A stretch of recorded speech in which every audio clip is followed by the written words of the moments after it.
ரீசெண்டாக யூடியூப் அப்படிங்கிறது ஒரு கண்டென்ட் கிரியேட்டர்ஸோட ஸ்பேஸாக இல்லாமல் கொலாயடி சண்டையாக மாறிட்டு இருக்கிறத நம்மளால் தெளிவாக பார்க்க முடியுது. அதாவது பார்த்தீங்கன்னா யூடியூப்லேயே சோலோ கிரியேட்டர்ஸ் அப்படிங்கிறதுக்கு ஒரு குரூப் இருக்கும். அவங்களுக்கான ஆடியன்ஸும் எப்போவுமே இருந்துக்கிட்டே இருப்பாங்க. அவங்க எப்போவுமே நல்ல நல்ல கண்டென்ட்ஸை ப்ரெசென்ட் பண்ணிட்டுருப்பாங்க. ஆனால் ரீசெண்ட் டைம்ஸாக எல்லாருமே ஒரு சண்டைகளை தான் அங்கே நம்மளால் பார்க்க முடியுது. இவங்க இன்னொருத்தங்களை எக்ஸ்போஸ் பண்ணுறதும் அவங்கள வேற ஒருத்தங்க எக்ஸ்போஸ் பண்ணுறதும் அப்படிங்கிற மாதிரி தான் இப்போ யூடியூப் கண்டென்ட் கிரியேஷன் போய்கிட்டு இருக்கு. அதாவது பார்த்தீங்கன்னா சோலோ கிரியேட்டர்ஸ் தங்களுக்குள்ளேயே பல சண்டைகளை இப்போ போட்டுக்கிட்டு இருக்காங்க. ஆரம்பத்திலேயே நம்ம பார்த்துருப்போம், பிரியாணி மேன் இர்ஃபான் அவர்களை அட்டாக் பண்ணி எக்ஸ்போஸ் பண்ணி ஒரு வீடியோ போடுறாரு. இர்ஃபான் அவர்கள் அதுக்கு பிரியாணி மேனுக்கு ரிப்ளை வீடியோ போடுறாரு. அண்ட் பிரியாணி மேன் அட்டாக் பண்ணி ஏ2டி ஒரு வீடியோ போடுறாரு. ஏ2டியை வேற ஒருத்தங்க எக்ஸ்போஸ் பண்ணுறாங்க. ஸோ தொடர்ந்து இந்த மாதிரி அட்டாக்கிங் அண்ட் நெகட்டிவிட்டியாக தான் இந்த கண்டென்ட் கிரியேஷன்ஸ் மாறிக்கிட்டு இருக்கு. ரீசெண்டாக கூட இந்த tech pass tech super star அப்படிங்கிற ஒரு சண்டை போச்சு. அதுக்கப்புறமா இவங்க ரெண்டு பேரையுமே எக்ஸ்போஸ் பண்ணி வேற ஒருத்தங்க ஒரு வீடியோ போடுறாங்க.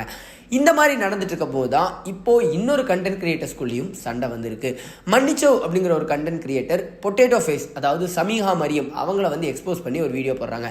சமீகா மரியம் யாரு அப்படின்னு பார்த்தீங்கன்னா ஒரு பர்டிகுலர் ரீல், அதாவது இறைவி படத்தில் வர ஒரு பாட்டு மூலியமா பெரிய ட்ரெண்டாக மாறினாங்க. அதுக்கப்புறமா தொடர்ந்து அவங்க கண்டென்ட் கிரியேஷன்ஸ்குள்ளே இன்டர்வியூஸ் பண்ண ஆரம்பித்தாங்க, விளாக்ஸ் பண்ண ஆரம்பித்தாங்க, தன்னோட டெய்லி ஆக்டிவிட்டீஸை சோஷியல் மீடியாவில் போஸ்ட் பண்ண ஆரம்பித்தாங்க. நல்லா வைரலும் ஆனாங்க. ஸோ இவங்களை எக்ஸ்போஸ் பண்ணி மன்னிச்சோ அப்படிங்கிற ஒரு கண்டென்ட் கிரியேட்டர் என்ன பண்ணாங்க அப்படின்னா, இவங்க பெய்டு பார்ட்னர்ஷிப் அப்படிங்கிறது இல்லாமலும் ஆடுங்கிறத போடாமலும் தன்னோட வீடியோவை ப்ரொமோட் பண்ணுறாங்க. அதனால் பலருக்கு இந்த ஒரு விஷயம் மிஸ்லீட் ஆகுது. அதனால் மக்கள் ஏமாறுறாங்க அப்படின்னு சொல்லிட்டு அவங்களை எக்ஸ்போஸ் பண்ணி ஒரு வீடியோ போட்டாங்க. ஸோ இந்த வீடியோவுக்கு ஒரு மிகப்பெரிய வரவேற்பு கிடைச்சது. நிறைய பேர் அதுக்கு சப்போர்ட்டும் பண்ணாங்க. காரணம் என்னன்னா, இப்போ ரீசெண்ட் டைம்ஸாக கண்டென்ட் கிரியேட்டர்ஸ் நிறைய பேர் ப்ரொமோஷன்ஸ் பண்ணிட்டு இருக்காங்க. ஆனால் ப்ரொமோஷன் சொல்லாமல் பண்ணுறதுனால பலருக்கு மிஸ்லீட் ஆகிக்கிட்டு தான் இருக்குது. ஸோ அந்த ஒரு விஷயத்தை இவங்க எக்ஸ்போஸ் பண்ணுறாங்க. ஒரு நல்ல விஷயத்தை தான் சொல்லியிருக்காங்க அப்படின்னு சொல்லிட்டு அந்த வீடியோக்கு ஒரு நல்ல சப்போர்ட் கிடைச்சிது. ஆனால் தட் பொட்டேட்டோ ஃபேஸ், அதாவது சமீகா மரியம் இப்போ அதுக்கு ஒரு ரிப்ளை வீடியோவும் கொடுத்துருக்காங்க.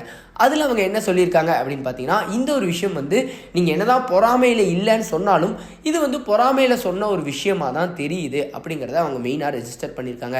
அது மட்டும் கிடையாது, நீங்கள் ஃப்ரெண்டு அப்படிங்கிற ஒரு மனப்பான்மையில் தான் நான் உங்களுக்கு ஹெல்ப் பண்ண வந்தேன். ஆனால் நீங்கள் பார்த்தீங்கன்னா வெறும் சர்ஃபேஸ் லெவல் ஃப்ரெண்ட் அப்படின்னு எனக்கு சொல்லிட்டீங்க. யாருக்கும் நான் அவ்வளோ இறங்கியில் ஹெல்ப் பண்ண மாட்டேன், நான் ஃப்ரெண்டுன்னு நினைக்காட்டி. ஆனால் இது பார்க்கறதுக்கு நீங்கள் கூட இருந்தே ஏதோ ஒரு விஷயத்தை தப்பாக பண்ண மாதிரி தெரியுது, நீங்கள் இதை என்கிட்டயே கேட்டிருக்கலாம் அப்படின்னு சொல்லிட்டு அவங்க ஒரு ரிப்ளை வீடியோ போட்டிருக்காங்க.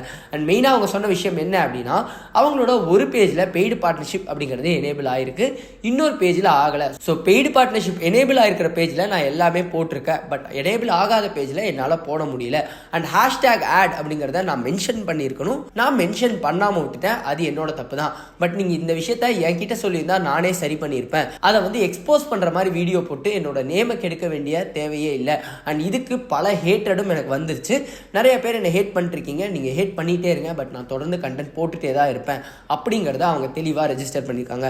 ஸோ கண்டிப்பாக மன்னிச்சவ் கிட்டேருந்து இதுக்கும் ஒரு ரெஸ்பான்ஸ் வீடியோ நம்ம எதிர்பார்க்கலாம். பிகாஸ் அவங்க நிறைய விஷயத்த இந்த வீடியோவில் பேசியிருந்தாங்க மன்னிச்சவ் பற்றி. மெயினாக அவங்க சொன்ன விஷயங்கள் என்னவா இருந்தது அப்படின்னா, இது பொறாமையில் பண்ண விஷயமா இருக்குது. ஒரு ஆட் பற்றி நீங்களே என்கிட்ட கேட்டு தெரிஞ்சுக்கிட்டீங்க, ஸோ அப்போ கூட நான் உங்களுக்கு ஹெல்ப் தான் பண்ணங்கிற மாதிரி விஷயத்தை எல்லாமும் அவங்க பேசியிருக்காங்க. ஸோ மன்னிச்சவ் கிட்டேருந்து இதுக்கும் ரிப்ளை வீடியோ வரும். நான் ஆல்ரெடி சொன்ன மாதிரி இப்போ பார்த்தீங்கன்னா கண்டென்ட் கிரியேட்டர்ஸ்குள்ள ஒரு கிரியேஷனில் ஒரு பெரிய போட்டியாக இல்லாமல் இந்த மாதிரி எக்ஸ்போசிங்கில் தான் ஒரு பெரிய போட்டியாகவே போய்கிட்டு இருக்கு அப்படிங்கிறது தான் கொஞ்சம் சங்கட்டமான விஷயமா இருக்குது. கொஞ்சம் வருஷம் முன்னாடி வரைக்கும் ஒவ்வொரு கண்டென்ட் கிரியேட்டர்ஸும் இன்னொரு கண்டென்ட் கிரியேட்டர்ஸ்க்கு சப்போர்ட் பண்ணிட்டு இருந்தாங்க.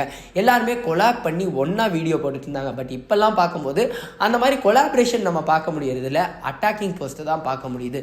ஸோ இந்த ஒரு விஷயம் பற்றியும் சரி, இப்போ நடந்துட்டு இருக்கிற இந்த யூடியூப் சண்டைகள் பற்றியும் சரி, நீங்கள் என்ன நினைக்கிறீங்க அப்படிங்கிறத கமெண்ட்டில் சொல்லுங்கள்.